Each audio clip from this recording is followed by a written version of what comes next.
An escalating controversy over Foreign Minister Sushma Swaraj helping controversial former Indian Premier League boss Lalit Modi gain emergency travel papers in Britain saw the opposition targeting Prime Minister Narendra Modi today, demanding he break his silence.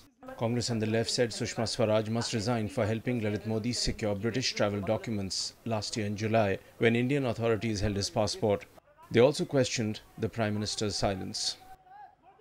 बाल की खाल निकालने के बजाय उचित ये है कि प्रधानमंत्री जी हमें बताएं कि ललित मोदी जी की शिकायत की सिफारिश विदेश मंत्री जी ने जब की तो उनसे पूछ के की बिना बताए की। एक दूसरा, प्रधानमंत्री जी हमको बताएं कि उन्होंने अगर ये सिफारिश ललित मोदी जी की है तो क्या वो उसे उचित मानते हैं कि नहीं मानते हैं, और अगर अनुचित मांगते हैं तो उन पर भी क्या कार्रवाई करेंगे। हम ये तीन प्रश्न प्रधानमंत्री जी से पूछना चाहते हैं। उनका जो मौन है, ये तो डॉक्टर मनमोहन सिंह जी के बारे में कहा जाता था कि ये मनमोहन सिंह है, लेकिन ये तो लगता है मौन मोदी है, क्योंकि हर चीज में ये चुप है।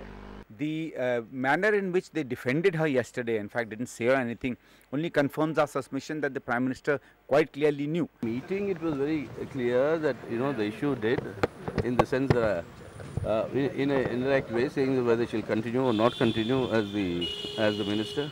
But that that everybody here, members of Parliament and all of us know that the prerogative is with the Prime Minister. The ball is in the Prime Minister's court. सारे इश्यूज हुए हैं, उस पर तो वही बता सकते हैं, स्पोक्समैन बताएंगे।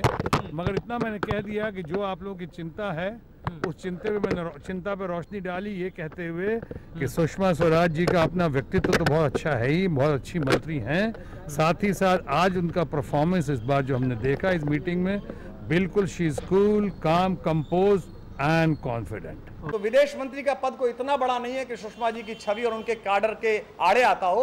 वो वैसे ही देश की बहुत बड़ी राजनेता हैं। इसमें कौन पीछे से इन्वॉल्व है, किसने उनको इस बात के लिए कहा गया, तो क्योंकि इतना बड़ा निर्णय बिना पीएमओ के संज्ञान में हुआ होगा, ये माना नहीं जा सकता। ये निश्चित रूप से इतना बड़ा निर्णय लेना, इतनी बड़ी कॉल लेना, यदि सुषमा जी ने निजी हैसियत से लिया तो भी वो बताएं कि निजी हैसियत से लिया, अपराध उनका है, गलती उनसे हुई हो सकती है, मनुष्य से गलती हो सकती है। लेकिन अगर इसमें कोई दूसरा व्यक्ति सम्मिलित है जिसमें सुषमा जी के कंधे का इस्तेमाल करके अपने स्कोर सेट किए जा रहे हैं भाजपा के अंतर्गत, जो कि पहले दिन से भारतीय जनता पार्टी में चल रहा है, पहले दिन से जब से सरकार बनी है तब से भारतीय जनता पार्टी के अंतर्कलह की शिकार भारत की प्रशासनिक अवस्थाएं हो रही हैं। हम उम्मीद करते हैं कि जल्दी से जल्दी देश की विदेश मंत्री इस पर आकर अपना बयान देंगी और अंतर्राष्ट्रीय मंचों पर अपराध के प्रति जो हमारी असहिष्णुता है उसे पुष्ट करेंगी। जो एनफोर्समेंट डायरेक्टरेट है वो तो फाइनेंस मिनिस्ट्री का है। बगैर फाइनेंस मिनिस्ट्री की सलाह लिए विदेश मंत्रालय के द्वारा जो कुछ भी किया गया ये तो प्रकट है, और आज नहीं किया गया है, 1 साल पहले मदद की गई। ये तो लंदन के अखबार में वहाँ के सांसद के चलते खबर छप गई, जिसके चलते ये मामला सामने आया है। तो ये क्या क्या कर रहे होंगे पिछले 1 वर्ष में, वो तो धीरे धीरे बाद में आएगा सामने। एक ही मांग है कि सुषमा स्वराज का इस्तीफा और उनके ऊपर कानूनी कार्रवाई करी जाए और पूरी तहकीकात की जाए कि ललित मोदी के साथ उनके क्या संबंध। बहुत शर्मनाक चीज है, जब हमारे पार्टी ने उस चीज पर इस्तीफा दिया तो ये इस्तीफा क्यों नहीं दे रही। हम अगर उसने इस्तीफा नहीं दिया उसका आना जाना बंद कर देंगे सब। Powered by NNIS.